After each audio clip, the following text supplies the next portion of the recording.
Hello दोस्तों, स्वागत है हमारे YouTube चैनल बिकम टॉपर पर। और हम लोग पढ़ रहे थे अपनी फिजिक्स की क्लास में यूनिट 10 वेव ऑप्टिक्स या तरंग प्रकाश की। तो इसमें हमने जो थ्योरेटिकल पोर्शन है उसको कवर कर लिया था और हम न्यूमेरिकल सॉल्व कर रहे थे हम लोग। तो उसमें हमने 10 नंबर तक यानी कि 10 नंबर तक जो हमारे न्यूमेरिकल्स हैं उनको सॉल्व कर लिया था।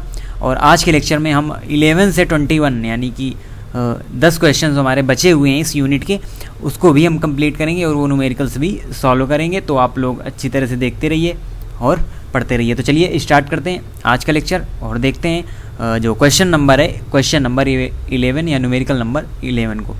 चलिए देखिएगा। एक तारे में हाइड्रोजन से उत्सर्जित 6563 एंगस्ट्रॉम की H अल्फा लाइन में 15 एंगस्ट्रॉम का अभिरक्त विस्थापन रेड शिफ्ट होता है। पृथ्वी से दूर जा रहे तारे की चाल का आकलन कीजिए। तो यहाँ पर क्या करना है, यहाँ पर हमको तारे की चाल का आकलन करना है, तारे की चाल निकालना है। दिया क्या हुआ है, तो यहाँ पर हमको लैम्डा और जो अभिरक्त विस्थापन है इसको हम व्यक्त करते हैं डेल्टा लैम्डा से। तो हमको लैम्डा और डेल्टा लैम्डा यहाँ पर दिया हुआ है और हमको वी निकालना है यानी तारे की चाल निकालना है। और सी हमको ऑलरेडी पता ही होता है, वो तो कांस्टेंट होता ही है, सेम हर एक ही रहता है यानी कि 3 × 10⁸ रहता है। तो अब चलिए इसको सॉल्व करते हैं जो क्वेश्चन है हमारा। तो इसमें देखते हैं सबसे पहले क्या दिया हुआ है। 11 नंबर क्वेश्चन है हमारा। तो यहाँ पर हमको लैम्डा दिया गया है 6563 एंगस्ट्रॉम। हम मीटर में तो बदल लेते लेकिन जो अभिरक्त विस्थापन हमारा दिया हुआ है वो भी एंगस्ट्रॉम में दिया हुआ है। तो हमको यहाँ पर चेंज करने की कोई नीड नहीं है, कोई ज़रूरत नहीं है। हम क्वेश्चन के हिसाब से देखें कि हमको चेंज करना है कि चेंज नहीं करना है। ये इसको हमने डेल्टा लैम्डा, ये क्या, ये है अभिरक्त विस्थापन, ये हो जाएगा 15 एंगस्ट्रॉम। अब क्या होता है, हमको तारे की चाल का आकलन करना है। सी हमको अपनी तरफ से ले लेना है, दिया हो क्वेश्चन में चाहे ना दिया हो, ये हमको हर समय लर्न रखना है। और हमको निकालना है कि हमको निकालना है वी। तो यहाँ से जो फॉर्मूला हम लेंगे तो इनमें आपस में संबंध का फॉर्मूला लेंगे हम यहाँ पर। तो फॉर्मूला हो जाएगा यहाँ पर डेल्टा लैम्डा अपान वी बराबर लैम्डा अपान सी, क्योंकि न्यू बराबर लैम्डा अपान सी होता है। तो उसी से हमने दोनों की जो आवृत्तियाँ हैं वो सेम कर ली और दोनों को बराबर कर लिया। अब यहाँ पर हमको v का मान निकालना है और ये तीनों मान हमको पता है। तो हम यहाँ पर v का मान निकालने के लिए क्या करेंगे, v बराबर c डेल्टा लैम्डा अपान लैम्डा। और यहाँ पर हमको वैल्यू पुट कर देनी है केवल 3 × 10⁸ × 15 अपान लैम्डा का मान कितना है 6563। तो यहाँ पर जब हम सॉल्व करेंगे तो यहाँ पर आपका आंसर एटलीस्ट आ जाएगा। आपको यहाँ जो वी आए वही होगा मीटर प्रति सेकंड में। आपको यहाँ पर आंसर निकाल लेना है, आपको केवल यहाँ पर कैलकुलेशन ही करना है और कुछ नहीं है। ये वाला फार्मूला आपको केवल याद रखना है, ये फार्मूला हम उपयोग करेंगे जब अभिरक्त विस्थापन दिया होगा, लैम्डा दिया होगा और सी हमको ऑलरेडी पता होगा। तो ये है फार्मूला, आप इसको अपनी नोटबुक में नोट डाउन कर सकते हैं, जिससे इस प्रकार का अगर न्यूमेरिकल्स आपको मिले तो आपको इसी प्रकार से सॉल्व करना है। तो यहाँ से वी का मान आप स्वयं ही निकाल लेंगे। तो यहाँ पर देखते हैं अगला क्वेश्चन, क्वेश्चन नंबर 12। किसी माध्यम जैसे जल में प्रकाश की चाल निर्वात में प्रकाश की चाल से अधिक है। न्यूटन के कणिका सिद्धांत द्वारा इस आशय की भविष्यवाणी कैसे की गई? क्या जल में प्रकाश की चाल प्रयोग द्वारा ज्ञात करके इस भविष्यवाणी की पुष्टि हुई? यदि नहीं तो प्रकाश के चित्रण का कौन सा विकल्प प्रयोगानुकूल है? तो ये क्वेश्चन लिखा है। आपको थोड़ी सी इसकी लैंग्वेज जो है वो समझ में नहीं आ रही होगी, तो हम आपको सिंपल लैंग्वेज में बताते हैं कि यहाँ पर क्या पूछा गया है, क्या कह रहा है। तो ये थ्योरेटिकल टाइप का क्वेश्चन है। यहाँ पर थोड़े से न्यूमेरिकल्स वैल्यू का जो उपयोग है वो करके हम फार्मूले का उपयोग से हम यहाँ पर इसकी पुष्टि करेंगे। यहाँ पर 2 सिद्धांतों की बात की गई है। एक तो है जो हाइगन्स का सिद्धांत है और एक न्यूटन का कणिका सिद्धांत है। यानी जो वैज्ञानिक न्यूटन थे उन्होंने एक कणिका सिद्धांत दिया था, जिसका कि जिक्र आपके सिलेबस में नहीं है शायद, इसीलिए हमने पढ़ाया नहीं आपको। तो जो न्यूटन का कणिका सिद्धांत था तो वो क्या था, वो फेल ही हो गया था, इसीलिए इसको सिलेबस में नहीं रखा गया और ये इम्पोर्टेंट भी नहीं है। केवल एक सिद्धांत दिया था न्यूटन ने वहाँ पर, और उनका कहना था कि जो प्रकाश की चाल है वो निर्वात में प्रकाश की चाल से अधिक होती है, यानी अन्य किसी माध्यम में प्रकाश की चाल हमेशा ही ज़्यादा होती है निर्वात में प्रकाश की चाल से। तो ये उन्होंने सिद्धांत दिया था। तो इसकी भविष्यवाणी कैसे की गई, या ये यहाँ पर इस क्वेश्चन में पूछा जा रहा है। और क्या ये भविष्यवाणी सही हुई, ये भविष्यवाणी की पुष्टि हुई और नहीं हुई तो इसके विकल्प में कौन सा विकल्प लाया गया और कैसे इसकी पुष्टि की गई। तो इनका मेन जो कहना था कि सघन माध्यम में जो प्रकाश की चाल है वो ज़्यादा होती है विरल माध्यम की अपेक्षा, लेकिन ऐसा बिल्कुल भी नहीं होता। आप भी जानते हैं वास्तविकता में क्या होता है कि विरल माध्यम में प्रकाश की चाल अधिक होती है। अपेक्षाकृत सघन माध्यम की। तो हम देखते हैं, आप ये लैंग्वेज है, आप केवल इसको सुनते जाइए, थोड़ा सा यहाँ पर हम फॉर्मूले का प्रयोग करेंगे तो उसको भी आपको देखना है। तो न्यूटन के कणिका सिद्धांत के अनुसार जब प्रकाश किसी विरल माध्यम से सघन माध्यम में प्रवेश करता है तो प्रकाश कणिकाओं पर सीमा पृष्ठ के लंबवत दिशा में एक आकर्षण बल कार्य करने लगता है, और इस बल के कारण कणिकाओं को सीमा पृष्ठ के अभिलंबवत घटक बढ़ने लगता है, जबकि सीमा पृष्ठ के समांतर घटक अपरिवर्तित रहता है। तो जो सीमा पृष्ठ के समांतर घटक होता है वो यहाँ पर अनचेंज रहता है। इससे क्या होता है, प्रकाश किरण अभिलंब की ओर झुक जाती है और सघन माध्यम में अपरिवर्तित हो जाती है, अपवर्तित हो जाती है। तो जो सीमा पृष्ठ का समांतर घटक हमने देखा वो अपवर्तित रहता है। तो यहाँ पर कुछ फॉर्मूले के माध्यम से हम यहाँ पर सॉल्व करेंगे। तो स्नेल का फॉर्मूला क्या होता है, स्नेल का फॉर्मूला तो वो होता है n बराबर sine i upon sine r. ये है 12 नंबर क्वेश्चन। तो n बराबर sine i upon sine r होता है। तो यहाँ पर क्या करेंगे, और n बराबर होता है क्या, v2 अपान v1, यानी कि v2 अपान v1 बराबर sine i upon sine r, और लिख सकते हैं n21। ठीक है, तो ये होता है यहाँ पर। अब क्या कहा गया, दूसरा माध्यम सघन है, और दूसरा माध्यम सघन है तो जो अपवर्तनांक होगा वो भी दूसरे माध्यम के लिए ज़्यादा होगा। तो n2 is greater than n1, ये होगा जब दूसरा माध्यम सघन है। कौन सा, सेकंड माध्यम है जो वो है सघन। तो n2 ग्रेटर देन होगा किससे, n1 से। तो इसी से v2 ग्रेटर देन होगा v1 से, v2 ग्रेटर देन हो जाएगा किससे, v1 से। और हमको जब ये प्राप्त हो गया तो जो न्यूटन की जो भविष्यवाणी थी उसकी पुष्टि यहाँ पर हो नहीं पाई, और इसके विपरीत यह ज्ञात हुआ कि सघन माध्यम में जो प्रकाश की चाल होती है यानी v सघन वो कम होती है v विरल, यानी कि विरल माध्यम में जो प्रकाश का वेग होता है वो अधिक होता है सघन माध्यम में प्रकाश के वेग से।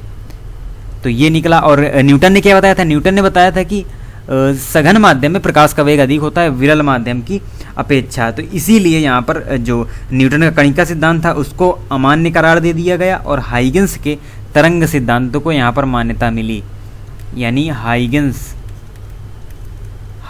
सिद्धांत को यहाँ पर मान्यता मिली। और इससे ज्ञात होता है कि जो हाइगेंस का तरंगिका सिद्धांत है वो संगत है, यानी कि इसके जो क्वेश्चन जो कह रहा था कि यदि नहीं तो प्रकाश के चित्रण का कौन सा विकल्प प्रयोगानुकूल है, तो जो हाइगेंस सिद्धांत है वो यहाँ पर इसके पूरी तरह से अनुकूल है, और इसी से इसकी पुष्टि हुई है, और यही पूरी तरह से सही है, करेक्ट है। और जो न्यूटन का कणिका सिद्धांत है वो अमान्य करार दे दिएगा, वो अमान्य है।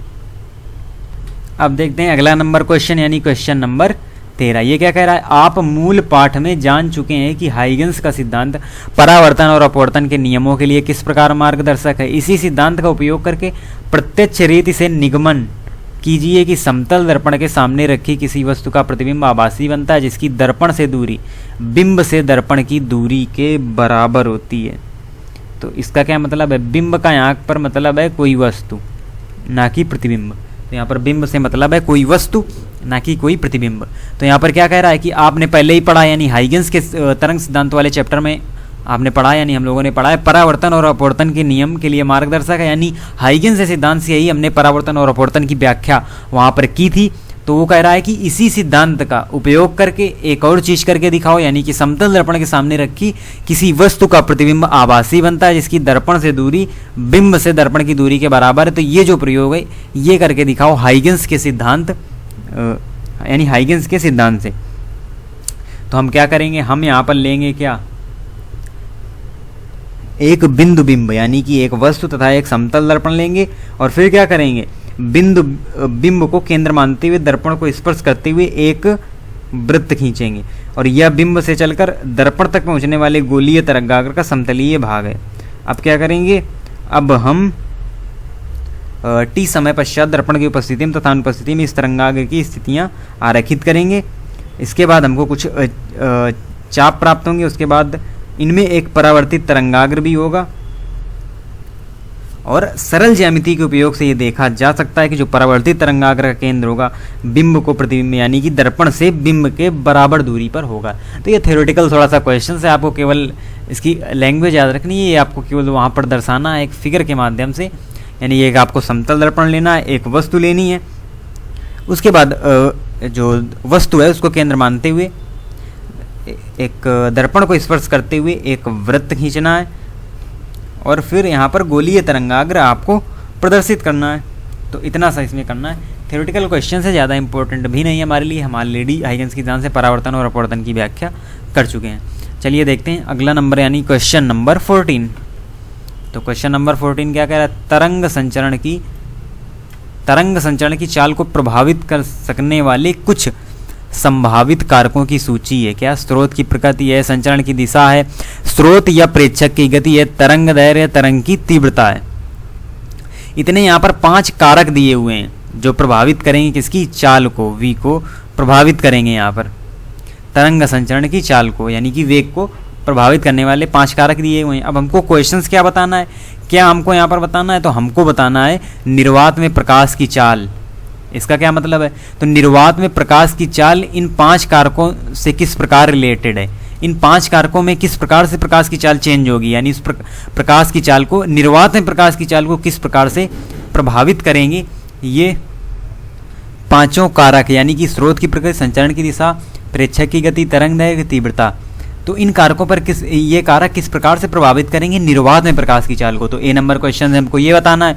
और बी नंबर में क्या बताना है, बी नंबर में बताना है हमको किसी माध्यम, कांच हो या जल हो, इसमें प्रकाश की चाल इनमें से किन कारकों पर निर्भर करती है।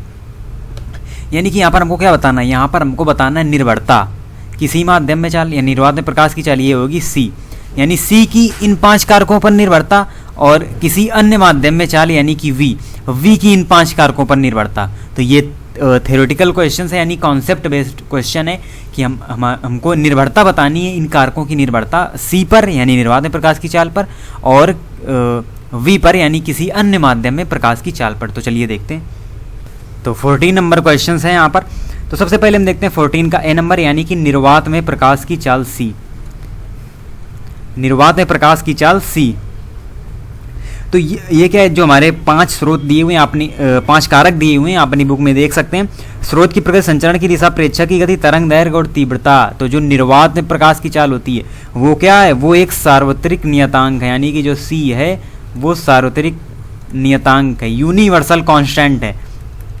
यानी इसका मान हमने आपको बताया होगा, आप जब परावर्तन का चैप्टर यूनिट 9 हम सॉल्व कर रहे थे वहाँ पर न्यूमेरिकल, और फिर हमने यूनिट 10 किया, तो आपने देखा होगा हमने कहीं भी यानी निर्वात में जो प्रकाश की चाल है सी, उसका मान सेम लिया है, कांस्टेंट लिया है 3 × 10⁸ मीटर प्रति सेकंड। हमने सभी जगह यही मान लिया है सी का, हमने कुछ भी और नहीं लिया। यानी कि ये क्या है, ये यूनिवर्सल कांस्टेंट है, सार्वत्रिक नियतांक है, इसलिए ये किसी भी कारक पर डिपेंड नहीं करेगी। तो जो सी है यानी निर्वात में प्रकाश की चाल, नॉट डिपेंड एनी कारक, किसी भी कारक पर ये डिपेंड नहीं करेगी। वो स्रोत की प्रकृति हो, संचरण की दिशा हो, या प्रेक्षक की गति हो, तरंग दैर्घ्य हो या तीव्रता हो, किसी पर निर्भर नहीं करेगी। तो ए नंबर क्वेश्चन का आंसर यहाँ पर हमको मिल गया, किसी भी कारक पर डिपेंड नहीं, क्योंकि क्या है, जो कांस्टेंट होते हैं वो कहीं निर्भर नहीं करते, इसलिए ये यूनिवर्सल कांस्टेंट है, तो किसी पर डिपेंड नहीं करेगी। अब देखते हैं इसका जो बी नंबर क्वेश्चन है इसको। तो जो अन्य माध्यम में, कांच या वायु, किसी भी माध्यम में जो प्रकाश की चाल है उसको हम यहाँ पर वी से डिनोट कर रहे हैं। तो जो वी है, तो वो किस किस पर डिपेंड करता है, किस पर नहीं। तो यहाँ पर 5 कारक हैं, तो जो v है यानी कि अन्य माध्यम में जो प्रकाश की चाल है वो डिपेंड करती है, वो निर्भर करती है माध्यम तथा प्रेक्षक के बीच आपेक्षिक गति पर, माध्यम तथा प्रेक्षक के बीच आपेक्षिक गति पर। और एक अन्य कारक है यानी कि लैम्डा, जो प्रकाश की तरंग दैर्घ्य होगी, प्रकाश की तरंग दैर्घ्य होगी। तो यानी इन 2 कारकों पर केवल डिपेंड करती है अन्य माध्यम में प्रकाश की चाल, यानी कि माध्यम कांच हो या जल हो, वायु या मतलब कि कोई और माध्यम हो, और अगर बात की जाए जहाँ पर निर्वात में प्रकाश की चाल की, आपको याद रखना है कहीं भी अगर निर्वात आ गया तो वहाँ पर जो निर्वात में प्रकाश की चाल होगी वो किसी भी कारक पर डिपेंड नहीं करती, कोई भी कारक हो। और जो v है वो डिपेंड करती है आपेक्षिक गति जो कि होगी माध्यम और प्रेक्षक के बीच, और दूसरा तरंग दैर्घ्य में, यानी जो प्रकाश की तरंग दैर्घ्य होगी लैम्डा उस पर। अब ये डिपेंड किस पर नहीं करती है, तो अब देखेंगे जो ये v है, 3 कारक बचे हमारे, तो उन्हीं में ये डिपेंड नहीं करती, यानी कि v डिपेंड नॉट, किन किन पर डिपेंड नहीं करती, जो स्रोत की प्रकृति हो गई, जो स्रोत दिया हुआ है उसकी प्रकृति, उस पर ये डिपेंड नहीं करती। उसके बाद क्या है, जो संचरण की दिशा है, यानी जो तरंग संचरण की दिशा है उस पर भी डिपेंड नहीं करती, यानी यहाँ पर हम लिखेंगे 2 नंबर, संचरण की दिशा, संचरण की दिशा इस पर भी डिपेंड नहीं करती, जो v है अन्य माध्यम में प्रकाश की चाल है। और एक कारक बचा है यहाँ पर हमारा जो तरंग की तीव्रता है, तरंग की तीव्रता, तो इन 3 कारकों पर निर्भर नहीं करती, आपेक्षिक गति और तरंग दैर्घ्य पर केवल निर्भर करती है जो अन्य माध्यम में प्रकाश की चाल है, यानी कि v है। आगे देखते हैं यहाँ पर 15 नंबर क्वेश्चन से, यानी क्वेश्चन नंबर 15 क्या कह रहा है, ध्वनि तरंगों में आवृत्ति विस्थापन के लिए डॉपलर का सूत्र निम्नलिखित 2 स्थितियों में थोड़ा सा भिन्न है, यानी स्रोत विरामावस्था में तथा प्रेक्षक गति में हो, स्रोत गति में परंतु प्रेक्षक विरामावस्था में हो, जबकि प्रकाश के लिए डॉपलर के सूत्र निश्चित रूप से निर्वात में इन दोनों स्थितियों में एक समान है। ऐसा क्यों है, स्पष्ट कीजिए कि आप समझते हैं कि ये सूत्र किसी माध्यम में प्रकाश गमन के लिए भी दोनों स्थितियों में पूर्णतया एक समान होंगे। तो इसका क्या मतलब है, तो जो हमने डॉपलर प्रभाव के बारे में पढ़ा था तो वो हमने प्रकाश के डॉपलर प्रभाव के बारे में पढ़ा था, जो हमने चैप्टर में पढ़ा था। लेकिन हम आपको बता दें कि जो डॉपलर प्रभाव होता है वो ध्वनि पर भी लागू होता है, ध्वनि में भी लागू होता है, और वो प्रकाश में भी लागू होता है, यानी ध्वनि का डॉपलर होता है और प्रकाश का भी डॉपलर होता है। तो उसी की यहाँ पर एक तुलनात्मक अध्ययन किया गया है और कहा गया है कि जब ध्वनि तरंगों की बात हो तो जो वहाँ पर डॉपलर का सूत्र होता है आवृत्ति विस्थापन के लिए, तो वहाँ पर तो ये भिन्न भिन्न होता है, यानी कि अलग अलग इसकी स्थितियाँ होती हैं 2 स्थितियों में, जब स्रोत विरामावस्था में तथा प्रेक्षक गति में हो, यानी प्रेक्षक चल रहा है स्रोत विरामावस्था में, तो प्रेक्षक जब पास में जाएगा तो आवृत्ति बढ़ेगी।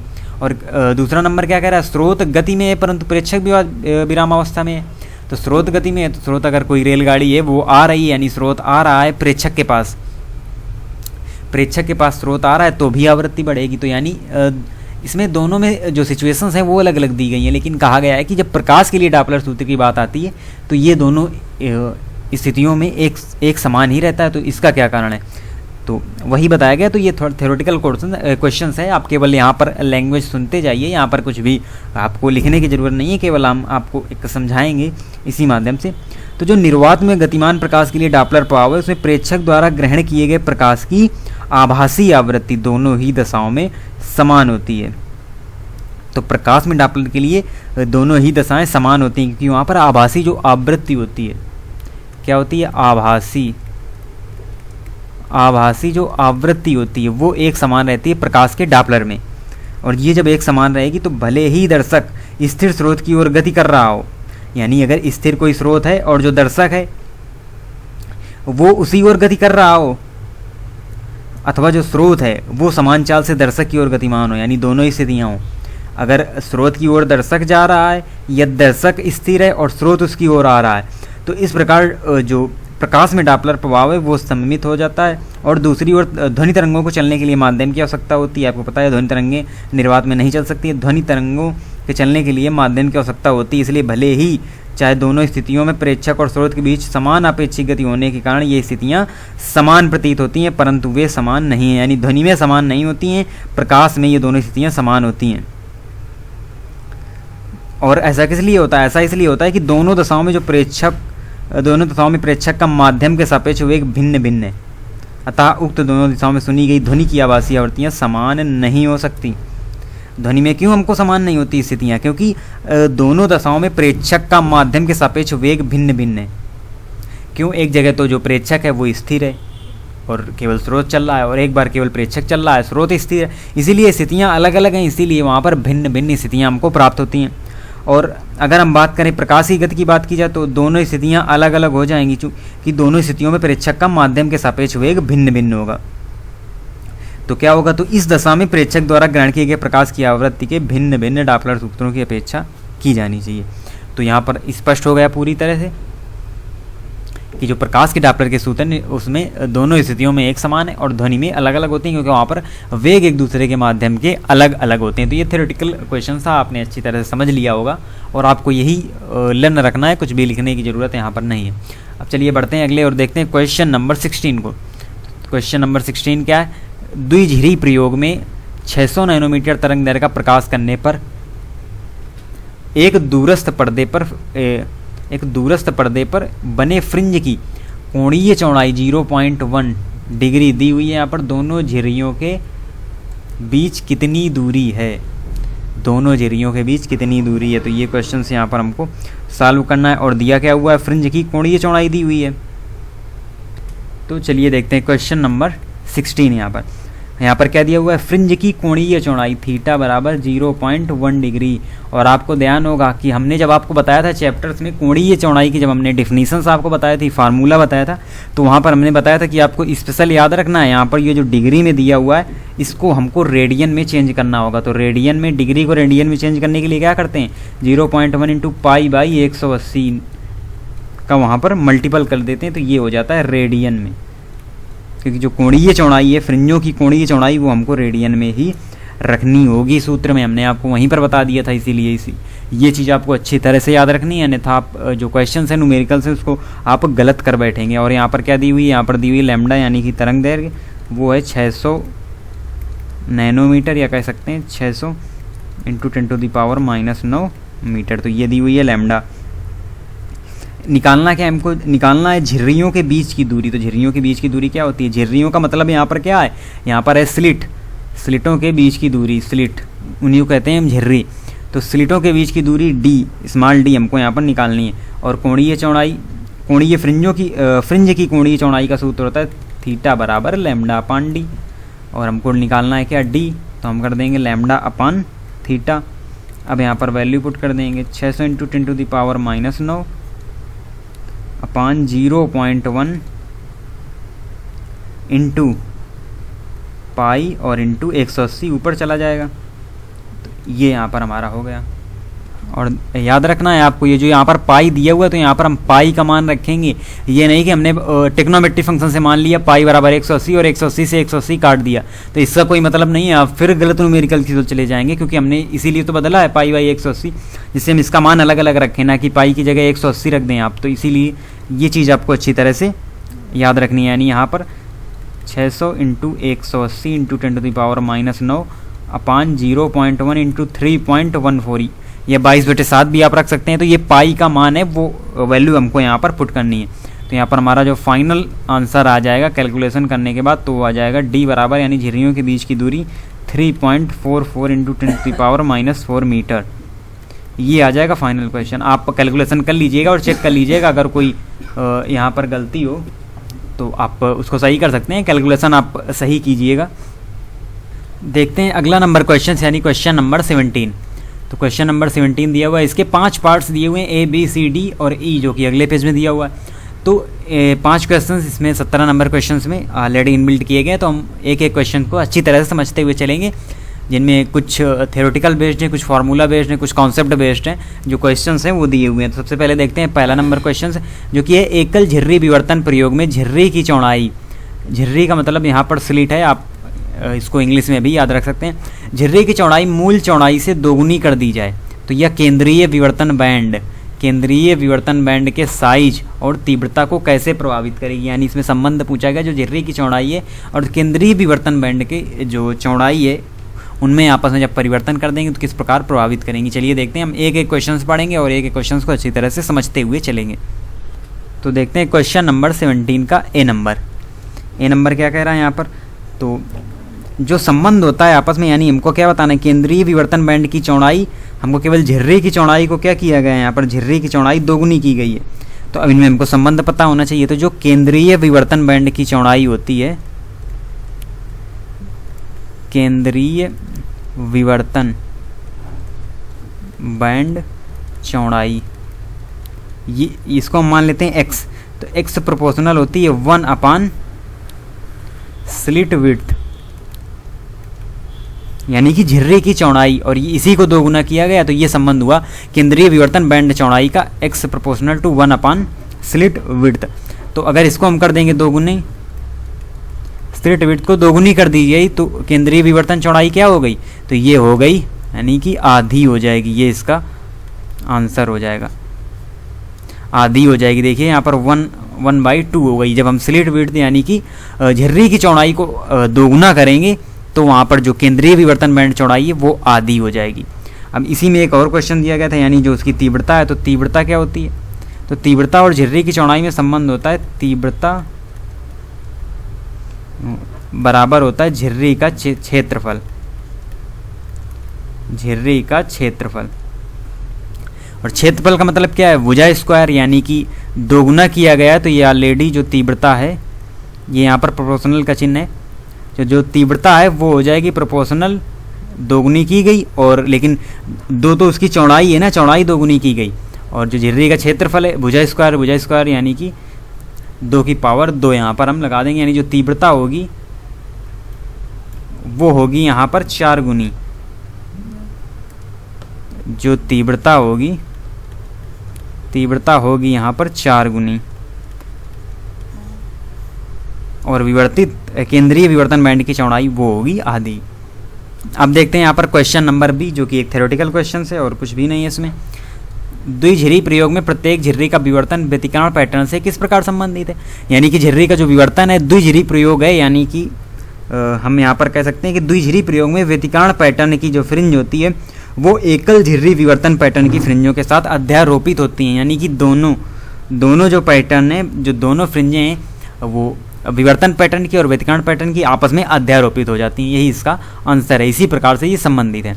और तीसरा नंबर क्वेश्चन है सी नंबर, सुदूर स्रोत से आने वाले प्रकाश के मार्ग में जब एक लघु वृत्ताकार वस्तु रखी जाती है तो वस्तु की छाया के मध्य एक प्रदीप्त बिंदु दिखाई देता है, स्पष्ट कीजिए क्यों। यानी क्यों हमको, जैसे सुदूर स्रोत है, मान लीजिए सूर्य है, सूर्य से आने वाले प्रकाश के मार्ग में जब हम एक लघु वृत्ताकार वस्तु रखी जाती है, मान लीजिए हमने क्या रख दिया, हमने एक गेंद रख दी सुदूर स्रोत से आने वाले प्रकाश के मार्ग में, यानी सूर्य के प्रकाश के मार्ग में एक गेंद रख दी, तो जो वस्तु की छाया बनेगी, जो गेंद की छाया बनेगी, उसके मध्य एक प्रदीप्त बिंदु दिखाई देता है। तो वो इसलिए दिखाई देता है क्योंकि वृत्तीय औरों के किनारों से जो विवर्तित तरंगें होती हैं जब वस्तु के छाया के मध्य बिंदु पर मिलती हैं, वस्तु की छाया के जब मध्य बिंदु पर मिलती हैं तो वहां पर क्या होता है, संपोषी व्यतिकरण, संपोषी व्यतिकरण वहां पर होता है, क्योंकि वहाँ पर जो पथांतर होता है वो हो जाता है शून्य, यानी डेल्टा एक्स वहाँ पर शून्य हो जाता है, और जब पथांतर शून्य हो जाएगा तो वहाँ पर हो जाता है संपोषी व्यतिकरण। इसीलिए चमकदार बिंदु हमको दिखाई पड़ता है, एक प्रदीप्त बिंदु हमको दिखाई पड़ता है। उसका कारण यही है कि यहाँ पर पथांतर शून्य हो जाता है और वहाँ पर स्थिति आ जाती है संपोषी व्यतिकरण की, क्योंकि जो अवरोध के किनारों से जब तरंगें विवर्तित होती हैं विवर्तन के पश्चात तो वहाँ पर वस्तु की छाया के मध्य बिंदु पर मिलती हैं एक साथ, इसीलिए हमको प्रदीप्त बिंदु दिखाई देता है। तो ये है इस क्वेश्चन का आंसर। अब देखते हैं question number D. Question number D दिया हुआ, 2 विद्यार्थी एक 10 मीटर ऊंची कक्ष विभाजक दीवार द्वारा 7 मीटर के अंतर पर हैं। यदि ध्वनि और प्रकाश दोनों प्रकाश की तरंगें वस्तु के किनारों पर मुड़ सकती हैं तो फिर भी वे विद्यार्थी एक दूसरे को देख नहीं पाते, लेकिन वे आपस में आसानी से वार्तालाप किस प्रकार कर पाते हैं। तो इसका क्या मतलब है, ये सिंपल सा एक प्रैक्टिकली क्वेश्चन यहाँ पर आपको दिया गया है। आपने देखा भी होगा, आप किसी कमरे में है, कोई 10 मीटर ऊंची दीवार है, हम मान लेते हैं कि ऊपर से उसमें छत नहीं है, केवल 10 मीटर ऊंची कक्ष विभाजक दीवार है। यानी आपने स्कूल्स में देखा होगा जो दीवारें हैं, इस तरफ एक दूसरी क्लास लगी है, इस तरफ दूसरी क्लास लगी है, तो वहाँ पर 10 मीटर ऊंची हमने मान ली दीवार है और दोनों के बीच में अंतर 7 है, यानी आप दीवार के इस तरफ बैठे हैं और जो दूसरा विद्यार्थी है वो उस तरफ बैठा हुआ है। तो आप अगर शोर करते हैं या आप कुछ भी बात करते हैं तो उधर सुनाई पड़ जाती है, लेकिन आप देख नहीं सकते क्योंकि बीच में दीवार है, तो आप उनको आपस में देख नहीं सकते। तो इसको थोड़ा समझते हैं। तो हम मान लेते हैं कि ये दीवार है, ये दीवार है 10 मीटर और यहाँ पर अंतर है 7 मीटर का सिर्फ, यानी कि एक विद्यार्थी ये यहाँ पर बैठा हुआ है और एक विद्यार्थी इधर बैठा हुआ है। तो ये जो बात करेंगे वो तो सुनाई पड़ जाता है, लेकिन जो ये आपस में एक दूसरे को देख नहीं सकते। ऐसा क्यों होता है? ऐसा इसलिए होता है कि जो दीवार की ऊंचाई है 10 मीटर वो ध्वनि तरंगों की तरंग दैर्घ्य की कोटि की है, यानी ध्वनि तरंगों की कोटि की है जो लैम्डा है, यानी कि जो ध्वनि तरंग क्योंकि कोटि की है, जो दीवार की ऊंचाई है यानी कि 10 मीटर वो ध्वनि तरंगों की तरंग दैर्घ्य की कोटि की है। इसीलिए ध्वनि तरंगों में तो पर्याप्त विवर्तन उत्पन्न हो जाता है, जिससे कि विद्यार्थी एक दूसरे को अच्छी तरह से सुन सकते हैं। और बात करें अगर प्रकाश की तरंग दैर्घ्य की, तो वो दीवार की ऊंचाई की तुलना में अत्यंत सूक्ष्म है। तो जो प्रकाश की तरंग दैर्घ्य है लैम्डा सूक्ष्म है, एच की अपेक्षा जो लैम्डा है वो यहाँ पर सूक्ष्म है प्रकाश तरंगों के लिए। इसीलिए दीवार प्रकाश तरंगों में पर्याप्त विवर्तन उत्पन्न नहीं कर पाती। यही कारण है कि विद्यार्थी एक दूसरे को देख नहीं पाते, लेकिन उनकी आवाज़ इस तरफ से उस तरफ सुन सकते हैं। तो इनका यही कारण है, क्योंकि जो प्रकाश तरंगों की तरंग दैर्घ्य होती है वो सूक्ष्म होती है ऊंचाई की तुलना में, और जो ध्वनि तरंगों की तरंग दैर्घ्य होती है वो उसी कोट की होती है, यानी कि ऊंचाई के समकक्ष ही होती है, उसी कोट की होती है। इसीलिए आवाज़ हमको अच्छी तरह से सुनाई पड़ जाती है। अब देखते हैं इसी का यानी 17 नंबर का ई नंबर क्वेश्चन। किरण प्रकाश की प्रकाश के सीधी रेखा में गति करने की संकल्पना पर आधारित है। विवर्तन प्रभाव इस संकल्पना को नकारता है, तथापि किरण प्रकाश की संकल्पना प्रकाशीय यंत्रों में प्रतिबिंबों की स्थिति और उनके दूसरे अनेक गुणों को समझने के लिए सामान्यतः उपयोग में लाई जाती है। इसका क्या औचित्य है? यानी जो किरण प्रकाश की है उसका क्या औचित्य है प्रकाशीय यंत्रों में? जो हमारे सूक्ष्मदर्शी दूरदर्शी यही है हमारे प्रकाशिक यंत्र, तो इनमें जो प्रतिबिंबों की स्थिति है दूसरे अन्य गुणों को समझने के लिए किस प्रकार से उपयोग में लाई जाती है जो किरण प्रकाश की है। तो जो प्रकाशिक यंत्रों में प्रयुक्त लेंसों के द्वारकों का साइज होता है वो प्रकाश की तरंग दैर्घ्य की तुलना में काफ़ी बड़ा होता है। यानी साइज जो द्वारकों का साइज होता है वो ग्रेटर होता है, किससे? वो ग्रेटर होता है तरंग दैर्घ्य की तुलना में, यानी लैम्डा की तुलना में वो ग्रेटर होता है जो लेंसों के द्वारकों का साइज होता है। अतः इन यंत्रों द्वारा बने प्रतिबिंबों में विवर्तन का प्रभाव नगण्य रहता है। यानी यहाँ पर हमको क्या विवर्तन नगण्य देखने को मिलता है, यानी ना के बराबर हमको यहाँ पर विवर्तन मिलता है। यही कारण है कि प्रतिबिंबों की स्थिति तथा अन्य गुणों को समझने के लिए किरण प्रकाश की का ही प्रयोग किया जाता है। तो अब आप समझ गए होंगे कि प्रकाशिक यंत्रों में क्यों हम किरण प्रकाशिकी का यूज करते हैं। यानी जो यूनिट 9 में हमने पढ़ा था वो टोटल रिलेटेड है किरण प्रकाशिकी से, यानी कि रे ऑप्टिक्स से। और यूनिट 10 हम क्या पढ़ रहे हैं? यूनिट 10 में हम पढ़ रहे हैं तरंग प्रकाशिकी यानी कि वेव ऑप्टिक्स। और जब विवर्तन नगण्य होगा तो विवर्तन किस पर आधारित है? वो आधारित है वेव पर, यानी कि तरंग प्रकाशिकी पर। लेकिन यहाँ पर विवर्तन हमको नगण्य मिल रहा है, इसीलिए हमको यहाँ पर वेव ऑप्टिक्स का यानी तरंग प्रकाशिकी का यहाँ पर कोई भी यूज नहीं होगा, उसका कोई यहाँ पर लेना देना ही नहीं है। इसीलिए जो किरण प्रकाशिकी की संकल्पना है वो प्रकाशिक यंत्रों में अनेक गुणों को समझने के लिए उपयोग में लाई जाती है। इसका यही औचित्य है, यही क्वेश्चन है। विवर्तन प्रभाव तो इस संकल्पना को नकारता है, क्योंकि विवर्तन प्रभाव रिलेटेड है, वो आधारित है किस पर? वेव ऑप्टिक्स पर। तो ये किरण प्रकाशिकी को क्यों यानी करेगा? जब वो तरंग प्रकाशिकी पर आधारित है तो किरण प्रकाशिकी को फॉलो ही नहीं करेगा विवर्तन प्रतिरूप। इसीलिए कहा गया। तो जो प्रकाशिक यंत्र है सूक्ष्मदर्शी दूरदर्शी वो सभी किरण प्रकाशिकी को ही फॉलो करते हैं। अब चलिए देखते हैं आगे क्वेश्चन नंबर 18। क्वेश्चन नंबर 18 क्या कह रहा है? दो पहाड़ियों की चोटी पर दो मीनारें एक दूसरे से 40 किलोमीटर की दूरी पर हैं। इनको जोड़ने वाली रेखा मध्य में आने वाली किसी पहाड़ी के 50 मीटर ऊपर से होकर गुजरती है। उन रेडियो तरंगों की अधिकतम तरंग दैर्घ्य क्या है? लैम्डा हमसे पूछा गया, जो मीनारों के मध्य बिना पर्याप्त विवर्तन प्रभाव की भेजी जा सकें। यानी हमको मीनारों के मध्य क्या करना है? पर्याप्त विवर्तन प्रभाव नहीं लगाना और फिर भी हमको भेज देना है। तो किस प्रकार से भेजेंगे? इसीलिए तो हमको यहाँ पर यूज करना होगा किसका?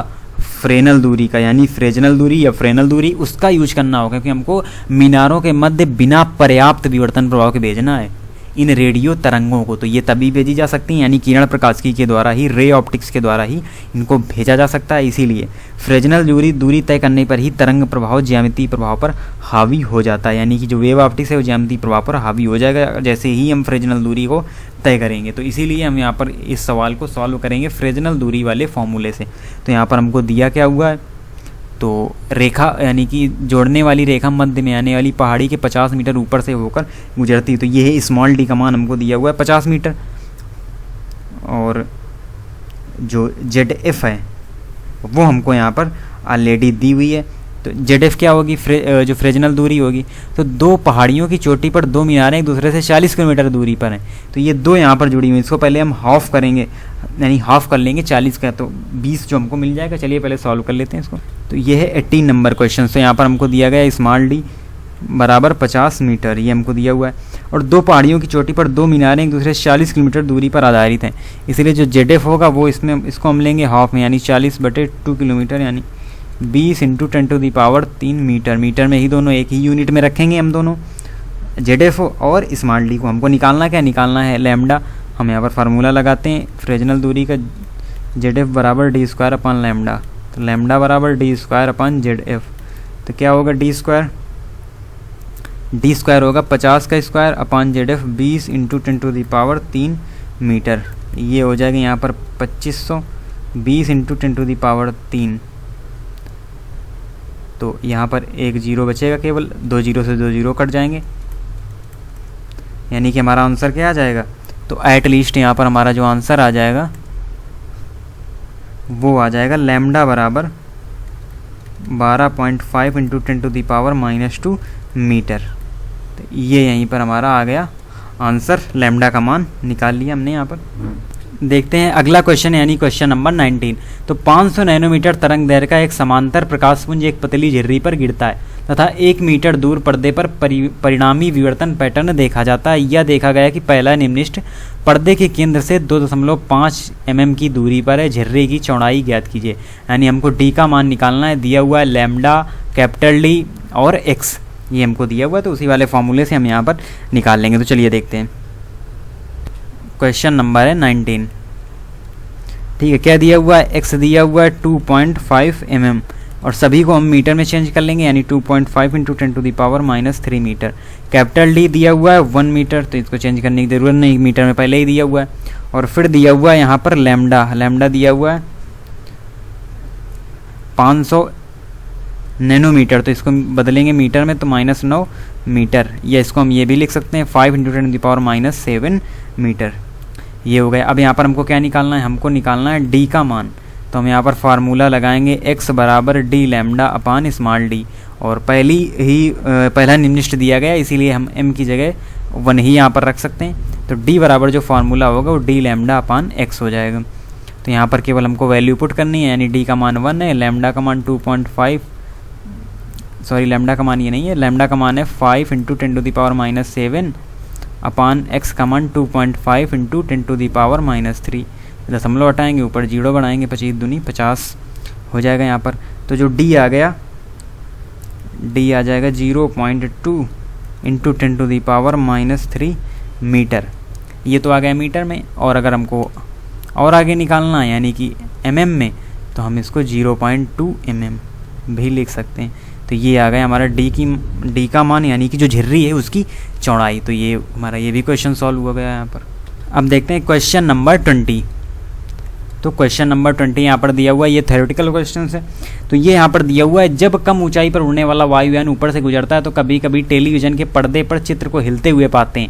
इसे एक स्पष्टीकरण दीजिए कि ऐसा क्यों होता है।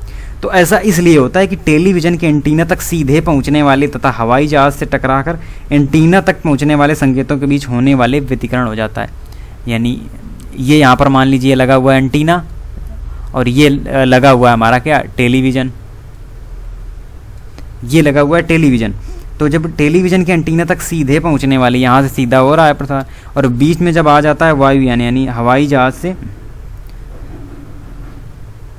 ये यहाँ पर जब हवाई जहाज आए तो हवाई जहाज से टकरा कर संकेत आने लगते हैं। इसीलिए वो जो पर्दे पर हम चित्र को हिलते हुए पाते हैं, इसका यही कारण होता है, क्योंकि वहाँ पर जो व्यतिकरण है, जो व्यतिकरण होता है उसी के कारण ऐसा होता है। तो यही होता है उसका कारण। अब देखते हैं बी नंबर क्वेश्चन। जैसा कि हम मूल पाठ में जान चुके हैं कि विवर्तन और व्यतिकरण पैटर्न में तीव्रता का वितरण समझने का आधारभूत सिद्धांत तरंगों का रेखीय प्रत्यारोपण है। इस सिद्धांत की तर्क संगति क्या है? तो आपको पता होगा, हमने परिणामी तीव्रता का एक वहाँ पर यानी कि फॉर्मूला निकाला था, I1 I2 जो तीव्रता थी उनसे रिलेटेड। तो उसी का यहाँ पर कहा गया है कि इस सिद्धांत की तर्क संगति क्या है। तो तर्क संगति को नियंत्रित करने वाले अवकल समीकरण का चरित्र रेखीय होता है, यानी y1 तथा y2 किसी ऐसे समीकरण के दो अलग अलग हल हैं, तो y1 प्लस y2 भी समीकरण का एक हल होगा। यही गुण रेखीय प्रत्यारोपण को तर्क संगत ठहराता है, यानी y1 और y2 ये अलग अलग वहाँ पर हमने यूज किए थे, आपको याद होगा। तो जो y1 प्लस y2 होगा वो भी समीकरण का हल होगा, y1 अलग से हल होगा, y2 अलग अलग हल होंगे। तो यही जो गुण है वो तरंगों के रेखीय प्रत्यारोपण के तर्क संगत ही ठहराता है। तो यही इस जो क्वेश्चंस का आंसर है। तो ये थ्योरेटिकल क्वेश्चन है दोनों, यानी हमको थोड़ा सा कॉन्सेप्चुअल यहाँ पर बताना था। तो ये 20 में भी 2 नंबर दिए हुए थे क्वेश्चन। अब देखते हैं अपनी यूनिट 10 का लास्ट क्वेश्चन, क्वेश्चन नंबर 21। देखते हैं क्वेश्चन नंबर 21। ये क्या कह रहा है? ये कह रहा है एकल झिर्री विवर्तन पैटर्न की व्युत्पत्ति में कथित है कि n लैम्डा बाई ए कोणों पर तीव्रता शून्य है।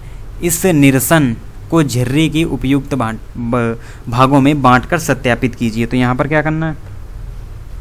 यहाँ पर झिर्री को आप बांटकर कुछ भागों में बांटकर सत्यापित करना है। सबसे पहले हम मान लेते हैं डी चौड़ाई की एकल झिर्री, डी चौड़ाई की जो एकल झिर्री है उसको हम n छोटी झिर्रियों में बांट देते हैं। डी चौड़ाई की झिर्री को n छोटी झिर्रियों में बांट देते हैं। तो अब क्या हो जाएगी? प्रत्येक झिर्री की